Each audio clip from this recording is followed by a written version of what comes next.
Okay, today we're talking about registrations again and specifically signups with some questions and maybe even some forms.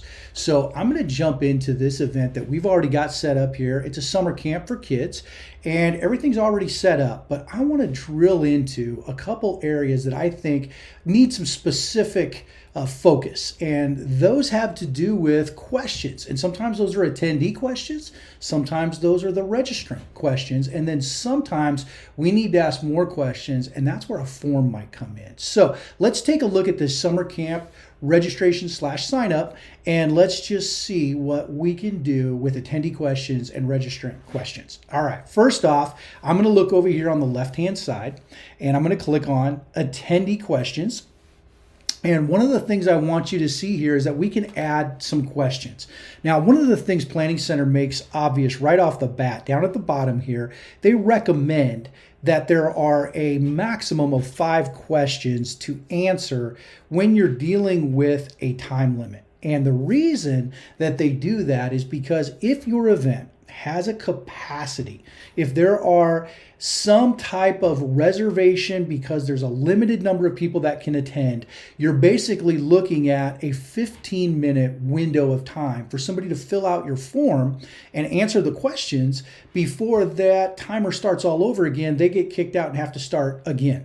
So that's one of the reasons they kind of put that little text at the bottom here where it says we recommend a maximum of 5 questions. So first off, best practices are 5 questions, maybe 6, depends on what questions you're asking, but you want to keep it in mind. So if somebody's going to fill out your registration, your sign up, and they're basically answering questions for you, can they do that in 15 minutes comfortably and get through the sign up process? That's something to ask yourself. And it's also worthy of testing and running through it yourself to make sure that you're not taking 14 minutes just to get through some particular questions because there's lots of text that they have to type or something like that. But first off, we're looking at attendee questions. So obviously with our summer camp, we're talking about kids and we're talking about attendees. So these questions are specific to the person who's attending.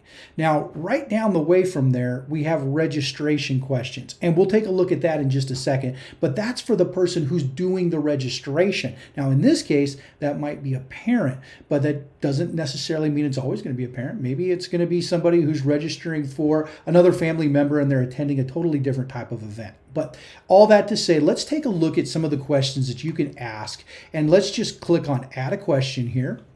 You'll notice that you have text, paragraph, single checkbox, drop down, checkboxes. And remember, drop down and checkboxes actually allow you to have multiple options here. So let's go back and take a look at that. So if we were to look at one that I've already created, we've got a drop down here that says, please choose 2 areas of interest. And by the way, it's required. So when we click on that, you'll notice that we've already set up some multiple areas here. And one of those areas is fishing, kayaking, or swimming, sports package. It's a summer camp after all. So you can choose one of those when you're filling out your form, but the idea is to not include so many questions that they're gonna have to take a long time, more than 15 minutes that is, answering these questions. So you also have text-based ones like this paragraph one, but just remember you've got text, paragraph, single checkbox, multiple checkboxes, all different types of questions that you can ask here. Now, the other things that you need to pay attention to are optional and required. Well, also hidden if something's going to be actually hidden and maybe used for internal purposes only. That's another option. But many times when you're filling out something for children, you might need emergency information or emergency contact information, and you want that to be required. So you can make that optional or required. And then also remember, when you do have more than one particular selection type, you can make this available to only certain selection types. So maybe with this, I have campers and I have counselors. Maybe I uncheck counselor and I don't necessarily want that counselor to get these questions. Then I can save that. And once I've saved that, now only the campers will get the question that I'm asking up here. So just keep that in mind with your questions. It works the same way with the registration questions that we're going to look at in just a second. So again, you have text, short answer text. You've got paragraph where somebody was going to provide you with a longer form answer in text. And then you've got single and drop down and multi checkboxes. So those are how you actually start to put together some questions that can be asked. And this is key. They can be asked during the sign up process, not after. Now, if you've seen maybe the configuration settings before, you might have noticed that a lot of times a form had to be answered after somebody went through all of the registration and sign up questions, and then it was kind of a secondary item. Not anymore. Now it's actually something that you can do, or you can have your registrants do while they're filling out the questions and the registration itself. So let's go down to registration questions. And again, this is the exact same type of functionality. You're going to see the exact same type of questions here. And again, you're going to get that little bit of a warning or message here that says we recommend a maximum of 5 questions so that people can, the registrants can fill this out in time, because there might be capacity, might have a limit of how many people can actually sign up or attend this event.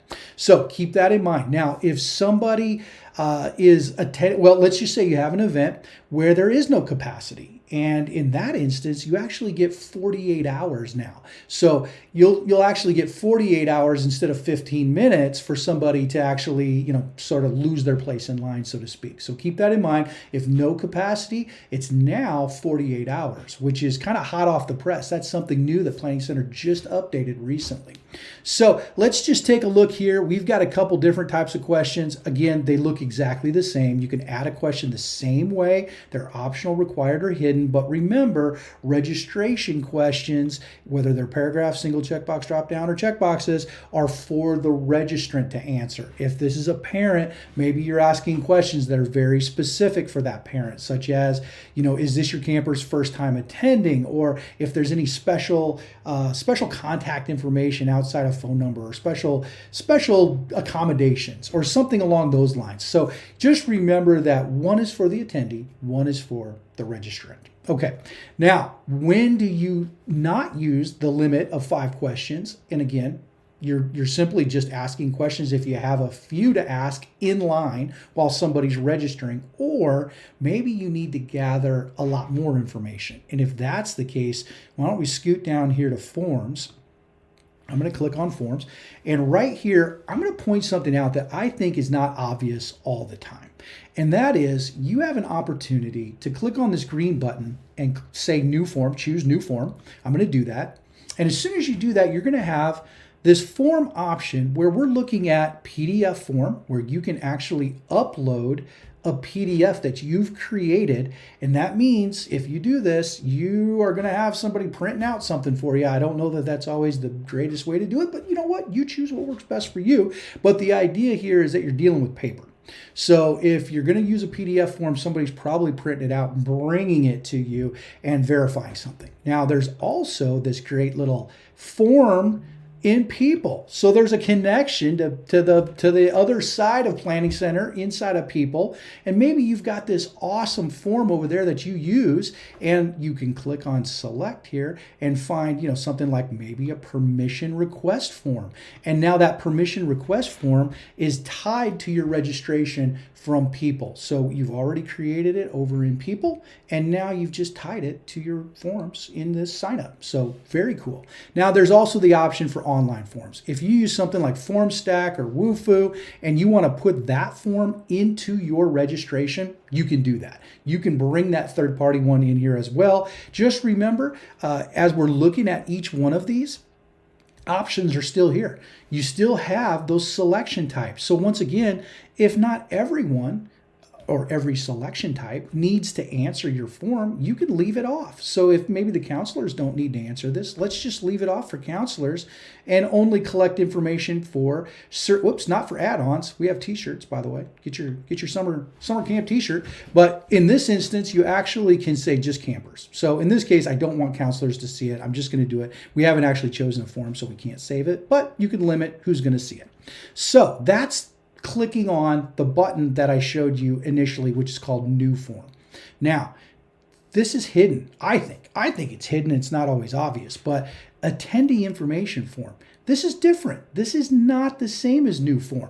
So this is where you, if we click on it, can actually build a form inside of your sign up. So you have the exact same types of questions here that you have with attendee questions and registration questions. But the cool thing here is you can build sections. So you can actually put section headings into your form. You can add a question just like we saw before. Looks exactly the same. And you can make them optional or required or hidden. And again, you can limit to only certain selection types.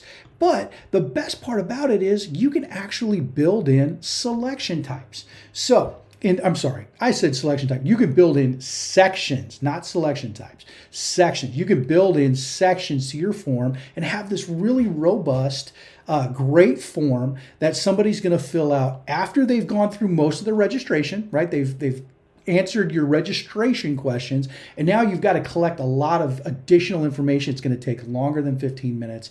This is where they can fill that out, and it's going to happen afterwards. Now, let's take a look at Church Center. Let's jump over to what this looks like live, because I think a lot of times you need to proof your forms. You need to walk through them and make sure that they're working. So I'm going to jump over to Church Center, and let's take a look at that now. Okay, we're over on the Church Center side of our registration, ready to proof this. I'm going to walk through registering it just to make sure everything looks the way that I expect it to look, and I don't find anything that surprises me later. So, okay, let's take a look here by registering. So this is summer camp. I'm going to go ahead and click register. And here we go. I've got some selections to make. And in this case, I've got some camper kids or some camper students. And in my case, I might have 2 camper kids and maybe 1 camper student. And counselor, I don't think so.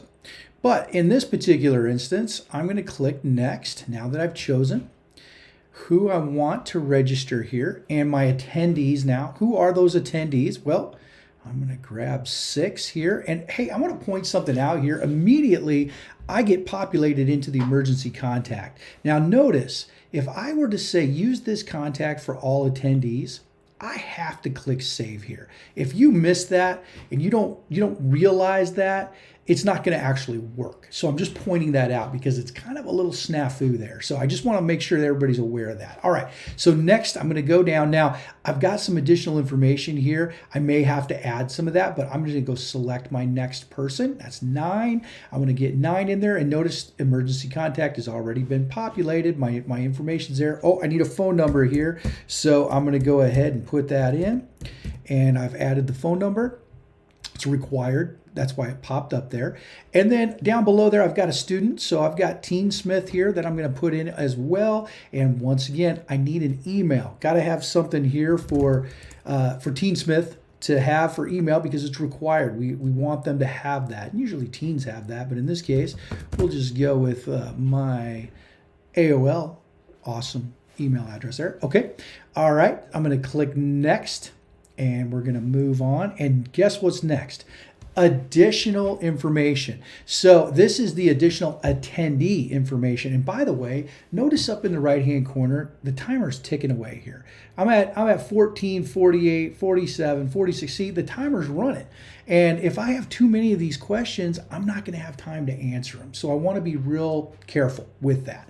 So in this particular instance, I get to choose some things, right? I set up a multi-select area here. And in this case, I get to choose 2 areas of interest. Now, I didn't set this up where you could actually choose 2 areas, like a checkbox, for example. That was my mistake. I used a drop-down. That's not how you choose 2 areas of interest. So keep that in mind. If you actually want somebody to check 2 things, use a checkbox, not a drop-down. But anyhow, dietary restrictions, none. We don't have any of those right now. Oops. None. And then camper, again, do the same thing. And I'm supposed to select 2 again. Just can't believe I did that. But all right, so we're going to say none again. And then t-shirt. Do I want a t-shirt? Sure. We're going to get a t-shirt. We're going to need 3 of those. By the way, there's 65 available. It's kind of nice to know that we've got a limit there, capacity. And then we've got 2 areas of interest again. Well, we kind of dropped the ball. All right, so do you have any? No, none. No dietary restrictions. But these are the questions that we're asking for the attendees, right? And that was pretty fast. That didn't take too many minutes off of the timer. But now we've got some registrant questions. These are questions for the person doing the registration. Is this your camper's first time attending? I'm going to say no. Actually, not this time. Allergies or medical notes? Nope. None of those. Special emergency contact information. Use the phone. Use the phone number. It's fine. Okay, so we've gone through the registration questions. That was quick. That was easy. I'm now ready to move on, pay for my registration, go through the next part of that. We'll talk about that more with discounts, scholarships, and ways that you can offer different codes that they can use in a different video. But I just wanted to get you through those questions. Now, if we went ahead and registered this and we finished right here and now, then basically what we would see is that we have a form to fill out as soon as we've finished this part of it. That's where the form comes in, not here in line in the registration. It's secondary to that. Now, you're going to see it as soon as you actually do this, and we'll demo that in just a second here, and then you're actually going to see it in an email confirmation as well. So let's take a look at that, and I'm going to pull that up here in just a second. So let me pause for a second. I'm going to go ahead and apply my discount code here so it's free, and then we're going to show you where that form shows up. Okay, I had to make a small edit here, so I just want you to see this.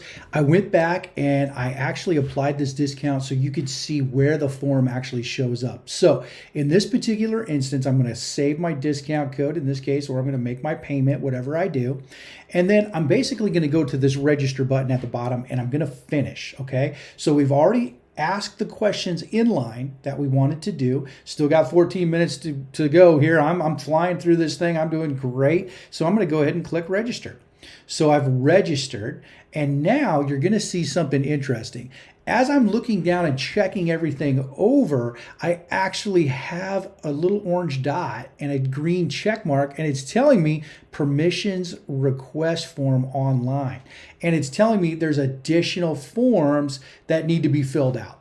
And so that's one of the areas where I realize I've got some additional stuff to fill out here. Now, secondarily, I'm also going to get an email. And in that email, I'm also going to be asked to fill out any questions that I have. It's basically the follow-up stuff, right? This is the stuff that we want our registrants to follow up on and do. Hopefully they do it right now. They click on it, they go to people, they fill out the permissions request form for each person. And in this case, no, they're not actually requesting permission for a Planning Center app, but if they were, you get the point. Now, the other thing is, this is a great opportunity to go to registrations and mention, whenever there's a gold bar next to my registrant, I realize, and you've got over here 0 of 1 forms filled out, you've got an opportunity to manage the fact that you're missing some information here. So keep that in mind. If somebody hasn't filled it out and we need to send them a gentle nudge to go fill that out, we can go up here under actions and we can send a general email, or we can actually send incomplete attendee info reminder. So, hey, I need that form filled out. We need to make sure we have that. So you might have to do that. But that's how those questions work. That's how the forms work. They're going to get that form reminder in an email as well, the confirmation. But I want you to actually see how these things function, and you actually get to see some of these settings. Now, we're going to drill into a few more settings on this event, but this was a small enough segment to just talk about questions and forms and when to use them. Hope that was helpful.